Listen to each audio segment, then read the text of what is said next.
Estamos no meio da Carta Sagrada de número 29. Quando o Alter Rebbe estava nos explicando que as mitzvot, o cumprimento das mitzvot aqui nesse mundo, produzem vestimentas espirituais para a alma, que essas vestimentas vão servir não só de apoio para a alma, mas vão viabilizar e possibilitar que a alma capte divindade, que isso é o que proporciona um prazer imenso, o maior prazer possível para a criatura. E esse prazer quase que não é possível, porque se trata da luz divina infinita, e o prazer e deleite também é tão intenso que a priori as criaturas nem conseguiriam resistir diante de tamanha vivência prazerosa. Por isso são necessárias, a alma precisa estar equipada de vestimentas que inclusive protegem a alma e possibilitam que ela possa captar, interiorizar algo dessa luz infinita, desse prazer ilimitado que é proporcionado às almas. E isso é obtido através das mitzvot, por isso a alma tem que retornar em reencarnações até cumprir as 613 mitzvot. Isso significa obter roupagens para os 613 aspectos e poderes da sua alma. Prossegue, o Alter Rebbe nos diz: Vehinei or ze aganus latzadikim leatid lavo. Nos fala que essa luz que está reservada, depositada, que ela está guardada para os justos, para os tzadikim, para se proporcionar para eles no mundo, na época vindoura. Essa luz infinita e limitada, Nikra Beshem, que é chamada na nossa literatura ou pelos profetas, que é escrita como Noam Hashem, o prazer divino, Betzach Tzechot, ou aquela sede prazerosa, né?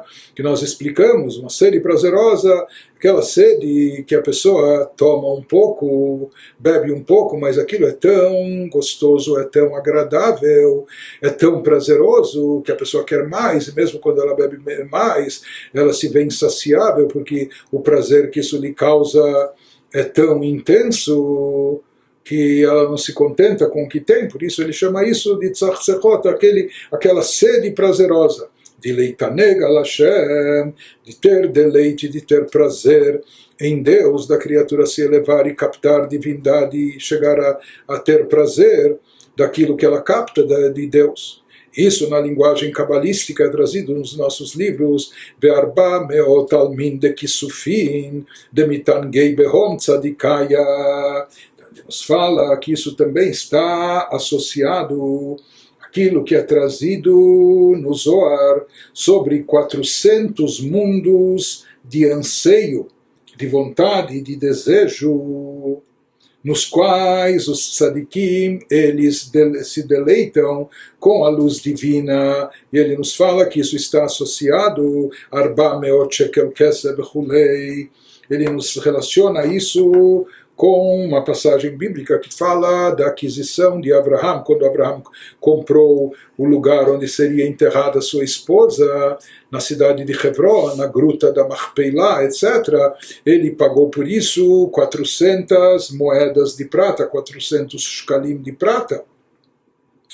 E o Zohar nos diz que a palavra kesef, hoje kesef popularmente no hebraico é conhecido como dinheiro, mas kesef bíblico, kesef originalmente se refere à prata. Porém o Zohar diz que a raiz da palavra kesef vem de nirsof, nirsafti, de um verbo que fala sobre querer e desejar de uma forma apaixonada, quando a pessoa tem um anseio muito forte de algo, quando a pessoa deseja algo de uma forma muito intensa.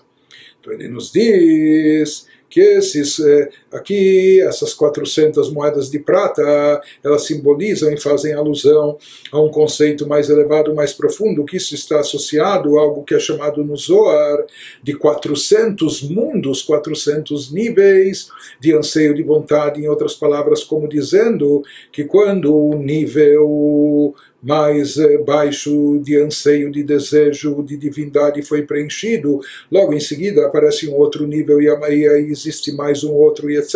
Não é? Então ele diz que isso está simbolizado nesse conceito dos 400 mundos que envolvem anseio, desejo e sede de divindade, não é? Esse desejo insaciável de se aproximar dessa luz divina. הנה יש בו מעלות ומדרגות רבות מאוד גבוה מעל גבוה. Ele nos diz, nesse nível de revelação, essa luz, ela abrange dentro de si muitas categorias, ela tem diversos níveis, um mais elevado que o outro. Como nós dissemos, a única maneira da alma ter acesso a um reflexo dessa luz, a única forma dela poder receber essa luz é através de um reflexo mínimo que é derivado da luz original e é processado, é condensado, ocultado, etc. E isso acaba servindo de vestimenta para a alma, e mais uma vez que essa vestimenta tem as propriedades originais, semelhantes da luz original, portanto isso vai permitir que a alma se aproxime dessa luz e possa captar algo dela. Isso que ele vai nos dizendo,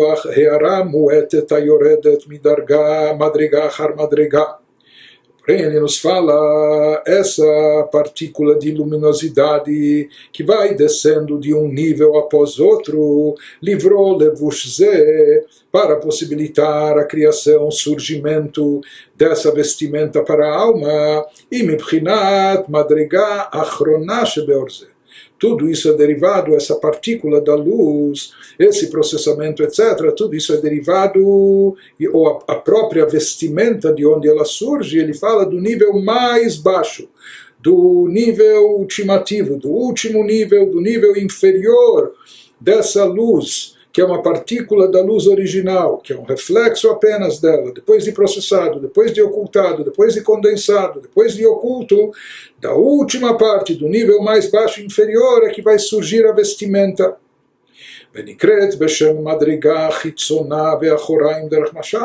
E ele fala que de uma forma metafórica, essa luz, esse nível mais baixo e inferior, é chamado do nível externo. Seja comparado com os níveis anteriores e superiores, se diz que esses níveis anteriores, os mais elevados, eles são aquilo que reflete o que há no interior da luz, no íntimo, no âmago dela, da luz, enquanto que essa partícula de luz, esse facho de luz, esse reflexo seria como um nível mais externo, aquilo que é chamado como a parte que está atrás, não aquilo que está ligado com o panim, o semblante que indica pnimiut, o âmago interior, mas aquilo que é mais externo, que é mais superficial, aquilo que metaforicamente ele chama então da parte que está externa, superficial de trás. כמו שכתוב בזוהר, conforme consta no Zohar, דף ר"ח עמוד בית, עיין בספר מקדש מלך, וריש י' עמוד בית, ele nos traz aqui referências na Kabbalah sobre esse assunto, quando ele nos diz, o Madi Ishtar, que aquilo que sobra, aquilo que fica da luz, depois de todo esse processamento, depois de toda essa diminuição da parte mais baixa dela, é que vai surgir essa vestimenta para a alma. Portanto, o que a alma obtém aqui em forma de roupagem é algo muito residual, é um resquício daquilo que sobrou da luz infinita original, que é apenas a parte externa, a parte inferior dela. E precisa ser assim, para que a alma possa conter e comportar isso, possa servir disso como vestimenta e mais tarde ter acesso a algo mais elevado através dela. Ele nos diz, desse nível mais baixo e inferior, é de lá que se deriva esse reflexo, essa luz que vai sendo processada até surgir disso a vestimenta para a alma. E ele nos traz em seguida um exemplo da própria alma do ser humano para nos explicar o que significa o nível externo inferior, ou o nível mais superficial, o nível que está mais atrás, quando comparado ao nível mais elevado, superior, ou que se encontra mais no interior, de forma profunda. Ele vai nos explicar com isso o que significa aqui a parte externa nesse Noam Hashem, porque aqui nós estamos falando da luz de Deus que proporciona o prazer e deleite, esse prazer incontido, etc. Não é? Então ele vai nos explicar o que representa a parte externa disso, ou a parte inferior desse prazer infinito, ilimitado, insaciável, etc., que dessa parte exterior, dessa parte superficial, dessa parte inferior, é disso que vai se derivar um reflexo, e a partir do qual vai se criar a vestimenta para a alma. Então ele começa a nos explicar isso, Vehinei, Kmo shebenishmat Adam. Assim como nós encontramos na alma da pessoa, no funcionamento ou na atuação do ser humano, o que nós vemos, o que nós constatamos, o ser humano tem um poder que na sua alma, que é um poder elevadíssimo na alma, conforme explicam os nossos livros. Se fala que muito do que motiva a pessoa, do que estimula ela, do que a faz agir, o que a faz pensar, o que a faz sentir, etc., está ligado com o poder do deleite, do prazer, Koach Ta'anug. Um dos poderes da alma da pessoa, um dos aspectos da alma da pessoa é essa faculdade do prazer, essa habilidade do prazer, que consiste no quê? Shemitaneged mima sheyesh la oneg mimenu. Ou seja, a pessoa deriva prazer, a alma sente prazer, se deleita com aquilo que lhe é prazeroso, aquilo que causa a ela prazer. E ele vai nos explicar, ele nos dá exemplo, como algo prazeroso para a pessoa, por exemplo, pode ser derivado da pessoa conceber uma nova ideia, ou entender uma nova fórmula, ou a pessoa inovar no conhecimento e na compreensão de algo, quando a pessoa eureka, né, descobre uma nova ideia ou entende um novo conceito, etc. Imagine o prazer que tinha o inventor de algo, quando ele percebe que a sua invenção funciona, deu certo, quando ele encontra a maneira de processar aquilo. Então ele nos diz, isso seria o prazer, isso seria na alma da pessoa, isso seria a faculdade do prazer, aquilo que se manifesta quando a pessoa obtém aquilo que ela deseja, aquilo que lhe causa prazer, lhe traz satisfação. Isso seria a parte mais profunda e interior do prazer. Contraste a isso, o bechinat chitzoniut ve'achoraim shel koach, o bechinat atanug sheba. Ele nos fala no que consiste a parte mais externa, a parte mais inferior, a parte, por assim dizer, de trás, não aquilo que está no âmago dessa faculdade de prazer, mas aquilo que representa apenas a parte externa do prazer, a parte superficial do prazer. Isso consiste no quê? O bechinat koach haratzon sheba. Fala que isso consiste no poder de vontade da alma, a força de vontade. O poder da vontade da alma consiste no quê? Ele quer aquilo que ele quer aquilo que ele deseja. Em geral, o que a pessoa deseja? Em primeiro lugar, aquilo que a pessoa não quer. Ele quer davar she'einotzar. A pessoa não quer algo que lhe faz mal, que lhe causa sofrimento, que lhe causa dor. Por quê? Porque a dor e o sofrimento é o contrário do prazer. E na verdade a pessoa busca felicidade, a pessoa busca prazer e satisfação. Por isso a vontade da pessoa afasta de todas as coisas dolorosas, de todas as coisas que causam sofrimento, que causam dor. E o que apraz a pessoa, o que ela quer e deseja, aquilo que vai lhe causar prazer. Em outras palavras, ele nos diz onde reside a vontade da pessoa, onde a pessoa investe a sua vontade naquilo que lhe é prazeroso. Então, no aspecto, na força, no poder da vontade, a pessoa se encontra no movimento de buscar o prazer. Enquanto ela está exercendo o seu poder de vontade, ele ainda não chegou lá. Ele quer, ele deseja, ele está carente, ele deseja aquilo que lhe causa prazer. Ele visualiza, vislumbra o prazer que ele vai obter quando conseguir isso. Mas a vontade ainda é considerado o aspecto externo, o aspecto mais baixo do prazer, porque ainda não é o prazer, ainda não é a realização. A pessoa está ainda em busca, a pessoa está ainda procurando, quer chegar lá. Então a vontade é o despertar, o anseio que a pessoa tem de buscar, enquanto que o prazer já é a satisfação, já é o deleite. Isso já não é mais o despertar a motivação da pessoa, simplesmente a pessoa se deleita naquilo que ela conseguiu, aquilo que lhe causa prazer, o prazer que ela obtém daquilo que foi conquistado. Isso ele nos diz que, inclusive, a partir do prazer, aqui se trata não só da sensação de prazer da pessoa, mas se fala que aquilo que preenche e realiza o indivíduo e, portanto, lhe causa prazer, que isso pode ser um prazer abstrato, um prazer espiritual, o que for, mas se fala que a partir do prazer que a pessoa tem e no que ela tem, do que ela tem prazer, o que lhe causa prazer, então isso indica também a natureza da pessoa, isso também indica a própria essência do indivíduo. Porque o prazer é aquilo que ele tem de mais essencial dentro de si. E naquilo que ele obtém prazer, a partir disso nós podemos também traçar o seu perfil e entender a sua essência. Mas de qualquer maneira ele nos fala que a vontade é apenas ainda o lado externo, o lado inferior do prazer. Porque na realidade, quando a pessoa está com vontade, ele está em busca daquilo que vai lhe causar prazer. Portanto, a vontade é considerada ainda a parte externa, a parte de trás, inferior em relação ao prazer.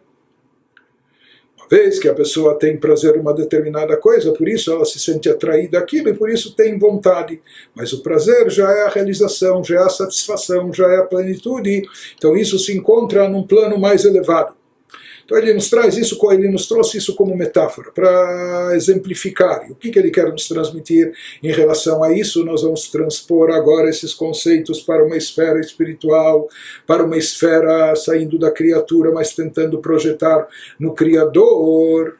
Uma vez que a criatura, o ser humano foi criado à imagem de Deus, entre aspas, então a partir do aprofundamento, do autoconhecimento nosso, aprofundamento em nós mesmos, nós podemos imaginar alguma coisa, entender alguns conceitos, claro que guardando todas as diferenças e proporções entre a infinitude do Criador, sendo ele limitado, e nós, criaturas mortais, etc. Mas, transpondo o conceito para imaginar um pouco, vontade, prazer, vontade em relação ao prazer. Prazer já é a realização, é a parte profunda, interna, a parte mais elevada, enquanto que a vontade ainda seria o lado mais ainda superficial, externo, inferior do prazer relacionado a ele.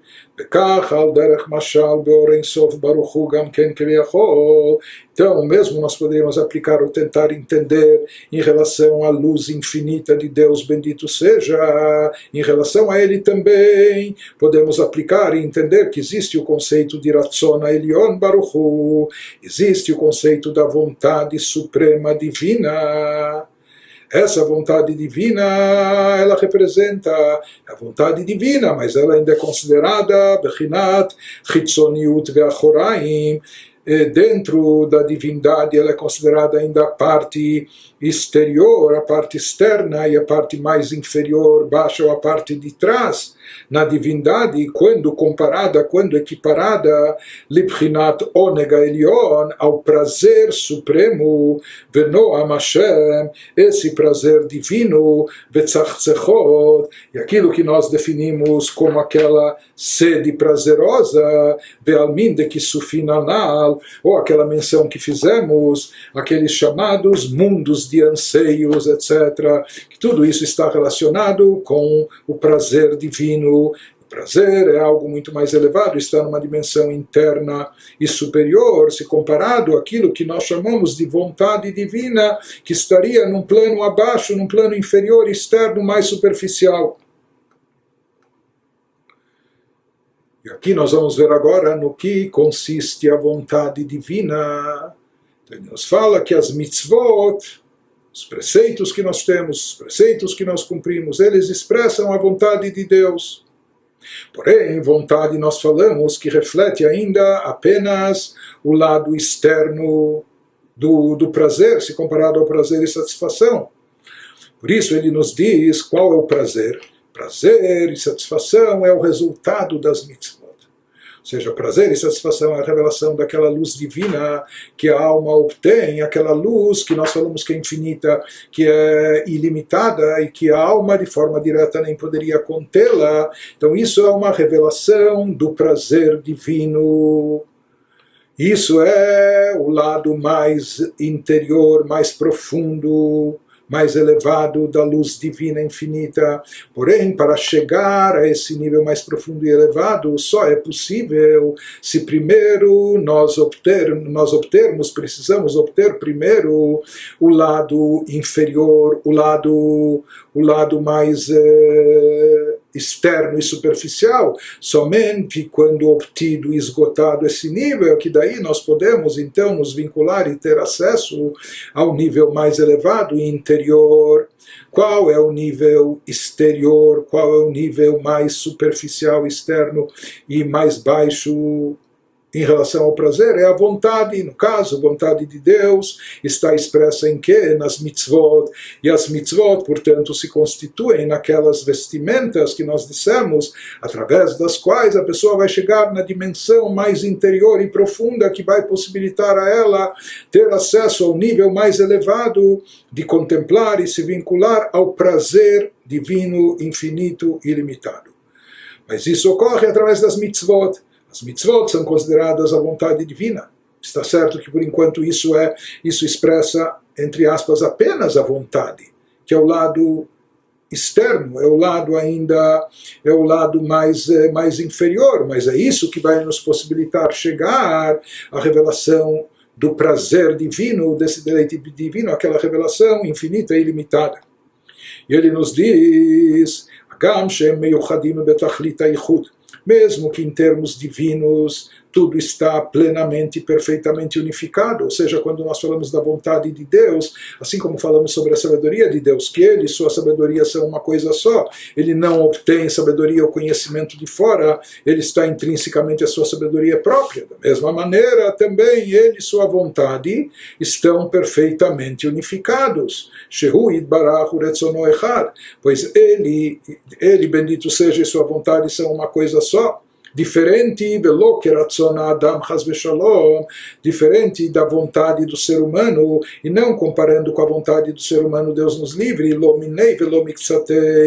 nem totalmente, nem parcialmente, claro, e não há associação e comparação entre elas, entre a vontade da criatura, a vontade do ser humano e a vontade do Criador.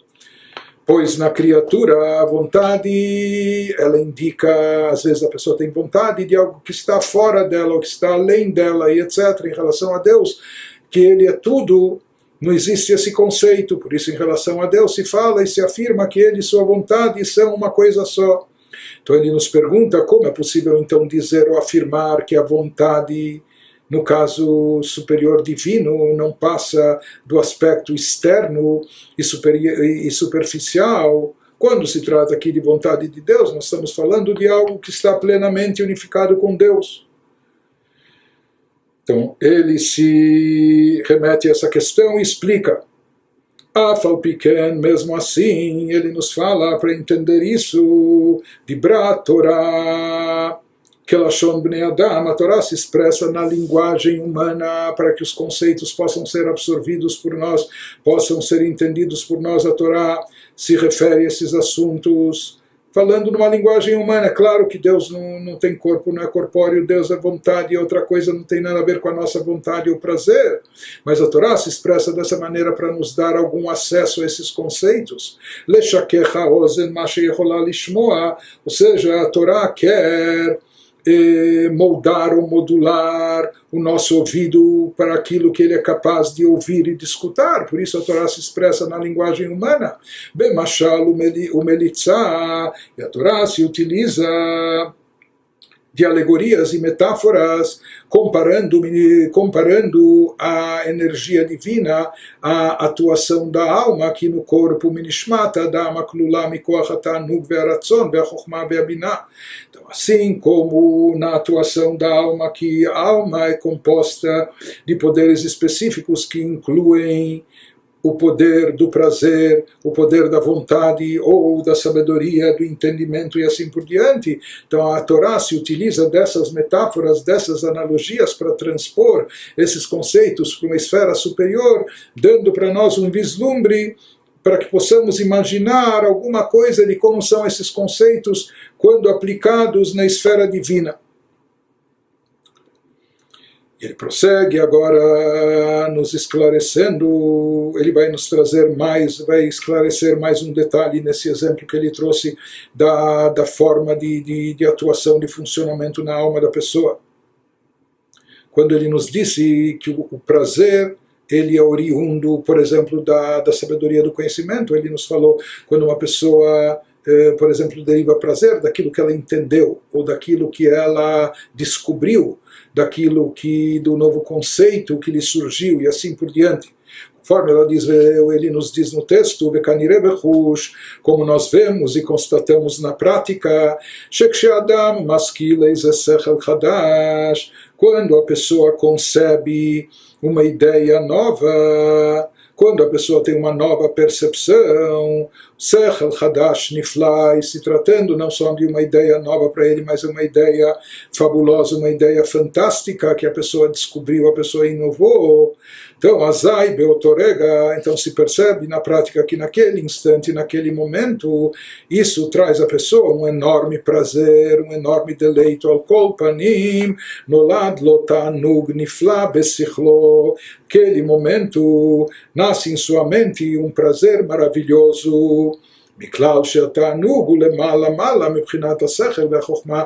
Aqui nós já derivamos, extrapolamos que o prazer é algo bem superior, que está bem acima do próprio intelecto e da chokhmah e da sabedoria, ou seja, somente quando a pessoa esgota o seu intelecto, quando a pessoa chega ao ápice daquilo que ele pode entender, daquilo que ele pode saber e captar, então se manifesta o prazer.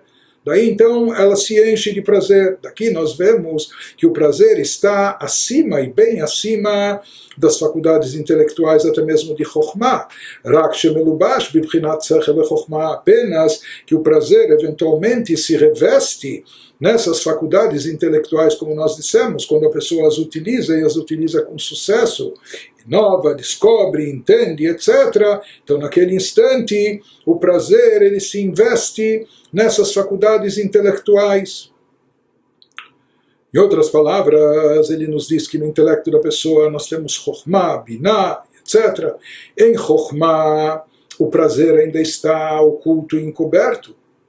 Chokhmah é o primeiro lampejo da ideia, não é? O primeiro flash, a primeira iluminação. Somente quando a pessoa consegue desenvolver a ideia, elaborando-a, dissecando-a, entendendo-a, compreendendo-a com todos os seus detalhes, etc. Isso já na esfera mais de Binah, que significa compreensão, entendimento, expansão da ideia. Aí sim o prazer se manifesta de uma forma revelada. Em Chokhmah, quando ele teve o primeiro lampejo, ele já pressentia algo, já tinha algum prazer, mas esse prazer ainda não era manifesto, revelado. Mas somente quando ele entende, elabora, compreende bem a ideia se assenta dentro dele, então ele tem um prazer, uma realização. Por isso ele nos diz a Binah, o atributo de Binah é chamado de Olam Haba, no mundo vindouro, no sagrado Zohar. Por que Binah está associada no Zohar com o Olam Haba, com o mundo vindouro? Porque o que haverá, qual será a tônica do mundo vindouro? O que haverá no mundo vindouro e será proporcionado para as almas é um prazer divino. As almas obterão prazer da compreensão divina, de apreender conceitos divinos, conforme a gente já explicou anteriormente. E isso, como nós falamos, se revela em Binah, através da compreensão, não em Chokhmah, ainda não está manifestado, revelado. Todo prazer, ele se manifesta onde há Binah. Por isso, Olam Haba, o mundo vindouro, que é o mundo de captar a luz divina de forma prazerosa, está associado com Binah. O que a Binah, prossegue o Alter Rebbe nos diz, Shei Bechinat Itgalut HaChokhmah Ad HaTa'anug HaMelubash Ba. Nos explica o Alter Rebbe o que vem a ser a Binah. Binah seria a revelação de Chokhmah. aquilo que surge a ideia, que germina como uma pequena semente, ainda de forma pequena e original em Chokhmah, isso vai sendo desdobrado, vai sendo dissecado, vai sendo expandido, vai sendo revelado em Binah. Ou seja, Binah, ela revela aquilo que estava em Chokhmah. E Matanuga Melubash Bai, aquele prazer que estava presente, intrínseco naquela ideia, mas que quando ainda em Chokhmah estava oculto, estava encoberto, no momento que a pessoa entende, compreende, se aprofunda, aí sim ela deriva, ela traz à tona o prazer também. Shemesigim atzadikim began eden, isso é o que captam os tzadikim, as almas dos justos no paraíso, masquilim beprimiut a Torá, quando elas refletem, meditam, quando elas têm entendimento e compreensão da parte profunda da Torá, mesmo dos segredos místicos, esotéricos da Torá. Isso causa um prazer intenso, um prazer enorme. Deoraita mechochma nafka.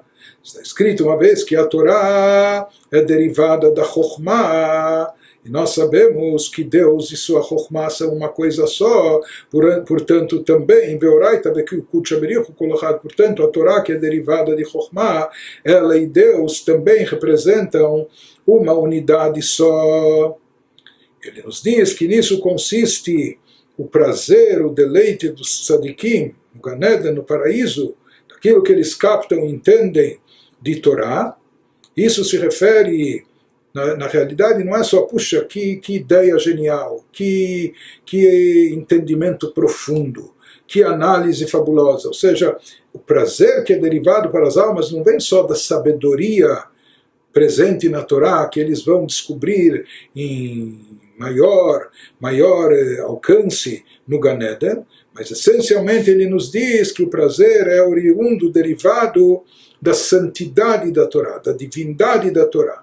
Talvez até o contrário, nós aqui nesse mundo, quando estudamos Talmud, Guimarães, às vezes nós vemos, puxa, ideias geniais, colocações fabulosas dos nossos sábios, mas às vezes até o intelecto, ele camufla, ele encobre o lado espiritual, a divindade da Torá. Às vezes nós nos apegamos e extraímos prazer mais do lado intelectual, mas ele nos diz que no Gan Eden, o prazer e o deleite vai vir daquilo que a Torá e Deus são uma coisa só. Em outras palavras, a pessoa vai captar a profundidade da Torá e com isso ela vai captar divindade, mais do que o prazer intelectual e as descobertas racionais, etc. Ele nos diz que, portanto, a Torá ela contém esse prazer imenso que reflete esse prazer divino, não é? Essa plenitude, aquilo que se encontra na parte mais interior, na essência, conforme a gente explicou acima.